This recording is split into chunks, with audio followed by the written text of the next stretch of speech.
ముందుగా వేదిక టీవీ ప్రేక్షకులకు స్వాగతం. ఈరోజు వేదిక టీవీ చేపట్టిన సర్వేలో భాగంగా గండిపేట మండలం బండ్లగూడ సన్ సిటీకి రావడం జరిగింది.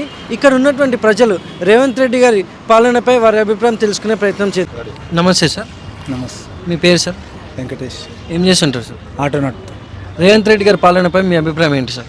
పర్లేదు, మంచిగానే చేస్తున్నాడు. ఇప్పుడైతే కంటిన్యూగా ప్రాసెస్ జరుగుతుంది. 1 year అయింది. మెల్లమెల్లగా ప్రకటిస్తున్నాడు కదా అన్ని. పర్లేదు, మంచిగానే చేస్తున్నాడు. మరి గతంలో కేసీఆర్ గారి పాలన ఎలా ఉంటుంది సార్? ఏం పాలన, ఆయన పాలన ఇప్పుడు ఫామ్ హౌస్లో చేస్తున్నాడు పాలన. అంతే, ఏం అంత పర్లేదు, ఏం చేయలేదు. మరి రాష్ట్రంలో అభివృద్ధి చూసుకుంటే ఏ విధంగా ఉందంటారు? ఇప్పుడైతే పర్లేదు, బాగానే ఉంది. ఇప్పుడే కదా మొదలైంది పాలన, స్టార్ట్ అయితే ముందు మంచి జరుగుతుందని నమ్మకం. సరే, థ్యాంక్ యూ సార్. ఓకే. నమస్తే సార్. నమస్తే. మీ పేరు సార్? కోటేశ్వరరావు. ఏం చేస్తుంటారు సార్? నాది సెక్యూరిటీ ఏజెన్సీ. రేవంత్ రెడ్డి గారి పాలనపై మీ అభిప్రాయం ఏంటి సార్? చేస్తున్నారు కదా, ఇప్పుడు 1 year అయింది కదా. కాకపోతే ఇంకా రైతు బంధు అవి ఏవో రాలేదని చెప్తున్నారు కదా పబ్లిక్. ఇండ్లు చాలామందికి కాలేదు. మరి గతంలో కేసీఆర్ గారి పాలనపై మీ అభిప్రాయం ఏంటి? ఎక్సలెంట్, చాలా బాగుంది.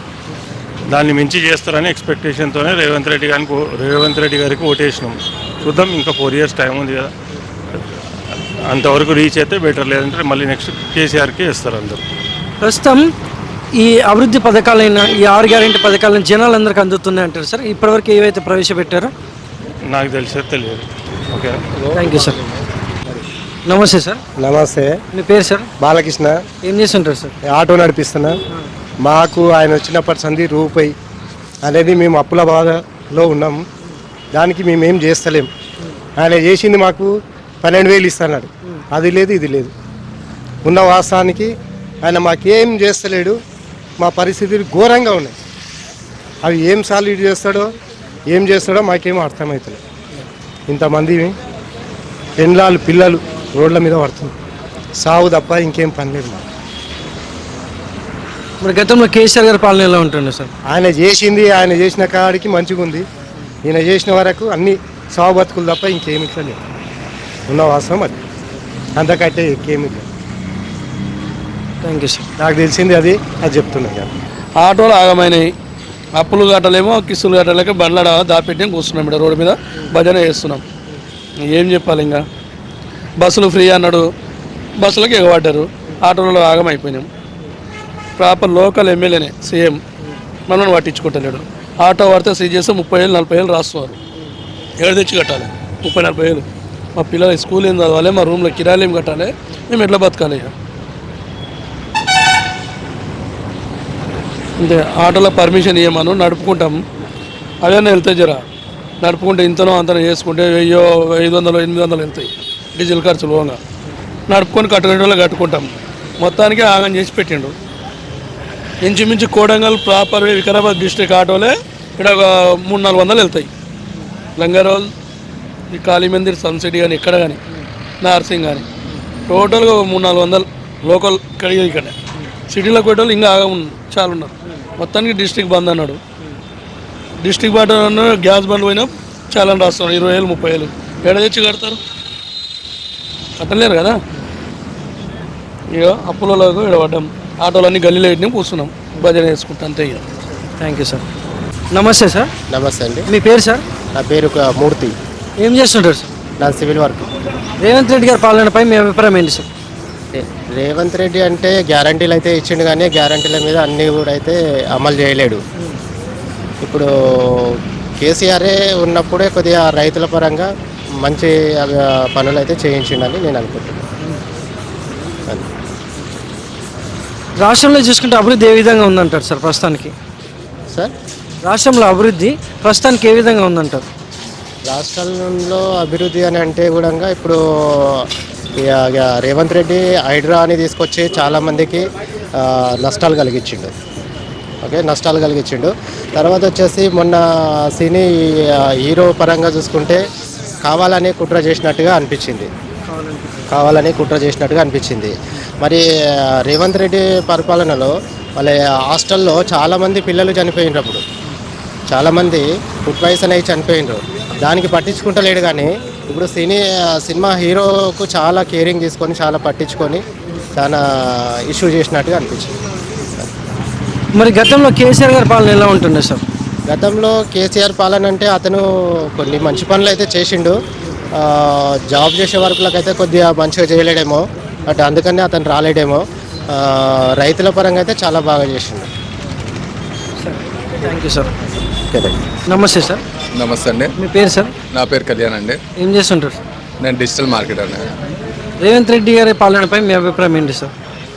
రేవంత్ రెడ్డి గారు అంటే ఇప్పుడు చూడండి సార్, మాకంతా పొలిటిక్స్ గురించి ఐడియా ఉండదు.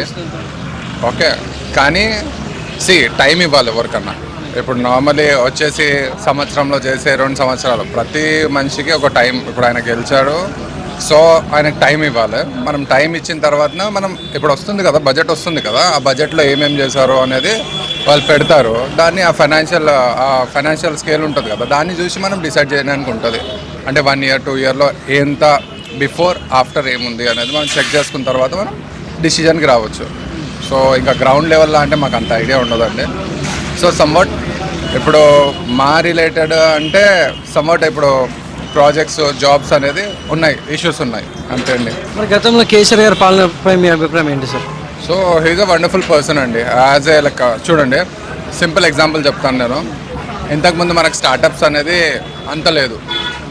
ఇప్పుడు స్టార్టప్స్ ఎలా అయిపోయిందంటే, ఇప్పుడు మీరు మాదాపూర్ పోండి, హైటెక్ సిటీ పోండి, మణికండా పోండి, ప్రతి మూనాలో మీకు ఒక చిన్న స్టార్టప్ దొరుకుతుంది. ఐదర్ అది లైక్ ఎలా అంటే ఒక 4 days స్టార్టప్ ఉన్నా నో ప్రాబ్లము. లైక్ 4 అంటే 4 ఉన్నా 2 members ఉన్నా మనం స్టార్టప్ పెట్టుకోవడానికి ఈజీ యాక్సెస్ ఉండే. బట్ అప్పుడు మాకు తెలియదండి, అంత గ్రౌండ్ లెవెల్లో మేము రీసెర్చ్ చేయము. బట్ ఆపర్చునిటీస్ ఎక్కువ ఉండే. ఇప్పుడు కొంచెం ఆపర్చునిటీ తగ్గుతున్నాయి.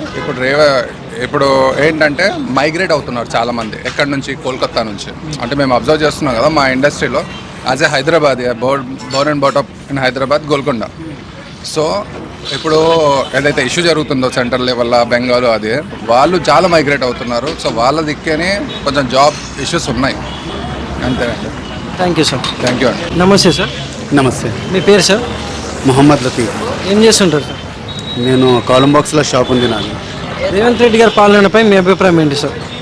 హిందీలో అడగండి. రేవంత్ రెడ్డి का पालन कैसे है सर? अच्छा है, जो अच्छे ऑफर दिए हो अगर वो पूरा करते हैं तो पब्लिक उनकी सुनेंगी ज़रूर. एक काम कौन सा भी हम अगर लेके बैठे, एक नॉर्मल काम भी लेंगे हम तो उसको पूरा करने में वक्त लगता. एक सीएम सीट पे आने के बाद उसका पूरा प्लान सेट करके वो अपने पोजीशन पे जाने के लिए टाइम लगता. कुछ अपोजिशन का सोचना क्या है, बोल दिया था ना अभी दे दो, कुछ भी नहीं आता ऐसा. केसीआर सर भी आने के बाद 5 साल तक खाली चकमे दिए, 5 साल के बाद कुछ दिए. लेकिन केसीआर सर एक काम अच्छा क्या करे पब्लिक के अंदर, तेलंगाना में पूरे टोटल तेलंगाना में कालेश्वरम का जो काम करे, वो पीछे क्या हुआ पता नहीं, पानी लाने के लिए बड़ा अच्छा काम करे, करंट का बड़ा अच्छा काम करे. उनके पास जो मैं आ गया था ना, सब कुछ मैं हूँ, वो उनको हरा दिया, वरना वो नहीं हारते थे. और कांग्रेस आना अब ज़रूरी था. कांग्रेस आने से कुछ लोगों को खुल के काम करने का टाइम आया. अभी रियल इस्टेट नहीं चल रहा, ओके, आगे चलेगा तो ऐसा चलेगा, लोग देखते रह जाएंगे. एक दिन तेलंगाना टॉप आएगा, हैदराबाद सबसे ऊंचा रहेगा इंशाल्लाह. Thank you sir. నమస్తే సార్. నమస్తే. మీ పేరు సార్? బాలకృష్ణ. ఏం చేస్తుంటారు సార్? నేను కాంట్రాక్ట్ చేస్తున్నట్టు ఇప్పుడు ఇక హ్యాండిక్యాప్ ఉన్న ఇంట్లోనే ఉంటున్నా. రేవంత్ రెడ్డి గారి పాలనపై మీ అభిప్రాయం ఏంటి సార్? చాలా మంచిగానే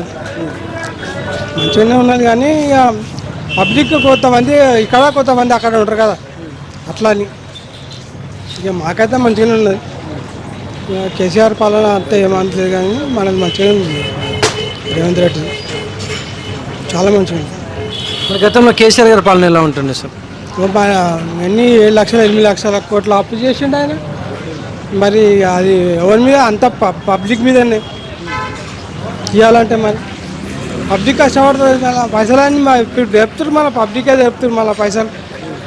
రేవంత్ రెడ్డి కడతలేడా ఈ ఇంట్రెస్ట్ అట్లా. అట్లున్నది మంచిగానే ఉంది ఇప్పుడైతే. నమస్తే సార్. నమస్కారం అండి. మీ పేరు సార్? నా పేరు వెంకటేష్ అండి. ఏం చేస్తుంటారు సార్? నేను బిజినెస్. రేవంత్ రెడ్డి గారి పాలనపై మీ అభిప్రాయం ఏంటి సార్? అంటే ఇంతకుముందు సీఎం కన్నా కొద్దిగా ఈయనకి ఇంకోటి ఏంటంటే ఎప్పుడూ ఈయన ఒక మంత్రి పదవి కానీ ఒకటి బాధ్యతాయుతమైన పదవి కానీ చేయలేకపోయాడు. ఒకేసారి అట్లాంటి వ్యక్తిని సీఎం గారి సీటు మీద కూర్చోబెట్టుకుంటే ఎట్లుంటుంది? ఆయన కూడా కొద్దిగా టైం ఇవ్వాలి మనం. ఏంటంటే కొన్ని రోజులు టైం ఇస్తే కానీ ఆయనకు ఏ అడ్మినిస్ట్రేషన్ ఎట్లా చేయాలి, ఏ శాఖలను ఎవరెవరికి పంపిణీ చేయాలి అనే దాని మీద ఆయన అవగాహన కల్పించుకొని చేయగలడు. ఇప్పుడే అభిప్రాయం అంటే ఇప్పుడు ఎన్ని నెలలు అవుతుంది? ఆయన వచ్చి 6 నెలల పైన అవుతుంది, అంతే కదండి. ఇప్పటికిప్పుడు అంటే ఎవరికైనా కూడా ఇంత పెద్ద స్టేట్ని కంట్రోల్ చేయాలంటే కష్టమే కదా. కానీ క్రితం సీఎం కన్నా ఈయన కొద్దిగా పర్వాలేదని అనుకోవట్లేదు నేనైతే. ఎందుకంటే ఇప్పుడు లేడీస్కి ఫ్రీ బస్సు పెట్టారు. ఎందుకండి? ఇంకోటి ఏవైనా ఉచితాలు ఇవ్వడం ఏ గవర్నమెంట్కైనా సబబు కాదు. అదే వాట పని కల్పించండి, ఒక ప్రాజెక్టు నిర్మించండి, దానివల్ల ఉపయోగం. కానీ ఉచితాలు ఇచ్చి అందరినీ సోమరిపోతులు చేస్తే ఎలాగండి? ఇప్పుడు రైతులకు కూడా రుణమాఫీ చేస్తున్నారు, అది ఓకే, రైతుల వరకు కరెక్టే. కానీ రైతులకు ఈ రైతు బంధు అనేది ఉంది చూడండి, దాన్ని ఆపేశారు, ఇంతవరకు ఇవ్వలేదు. ఆ రైతు బంధు కూడా ఎన్ని ఇవ్వాలా? ఎవడైతే సాగు చేస్తాడో భూమిని కొన్ని ఎకరాలు లిమిట్ అనేది ఉండాలి. అన్లిమిటెడ్గా ఇంతకుముందు గవర్నమెంట్ ఏం చేసేది? ఎన్ని ఎకరాలు ఉంటే అన్ని ఎకరాలకు రైతు బంధు ఇచ్చారు. వాడు సాగు చేశాడా, సాగు చేయలేదా, ఏం తెలియదు. అది సాగు చేసేవాడికి ఒక లిమిట్, 5 ఎకరాల 10 ఎకరాల 10 ఎకరాల వరకు ఇవ్వచ్చు నా లెక్కలు అయితే. అది కూడా సాగులో ఉండాలి భూమి. ఇంకోటి ఏంది, కొన్ని ఉద్యోగస్తులు కూడా కొన్ని భూములు ఉన్నాయి, ఫామ్ హౌజులు ఉన్నాయి, ఇట్లాంటి వాళ్ళకి ఇవ్వకూడదు నాకు తెలిసినంతవరకు. ఇవన్నీ రెక్టిఫై చేసుకుంటే పర్వాలేదు అనిపిస్తుంది అండి. ఇంకోటి ఉద్యోగాల పరంగా కూడా నోటిఫికేషన్ ఇస్తున్నారు, అవి ఎంత తొందరగా ఇస్తే అంత మంచిదండి. ఓకేనండి. మరి గతంలో కేసీఆర్ గారి పాలన ఎలా ఉంటుండే సార్? కేసీఆర్ గారి పాలన పర్వాలేదండి. అంటే ఆయన కరెంటు ఫ్రీ ఇచ్చారు, అది ఒకటి ఒప్పుకోవచ్చు. రుణమాఫీ ఇచ్చారు కానీ లెక్క లేకుండా ఇచ్చారు. డబుల్ బెడ్రూమ్లు కట్టించారు కానీ అది పంపిణీ చేయలేకపోయారు. అది చేసి ఉంటే కానీ ఆయన మళ్ళీ వచ్చేవారేమో. అంటే కొన్ని అన్నీ కరెక్ట్ చేయలేరు కదండి. కొన్ని మైనస్లు ఉంటాయి, కొన్ని ప్లస్లు ఉంటాయి. Okay, thank you sir. Welcome అండి.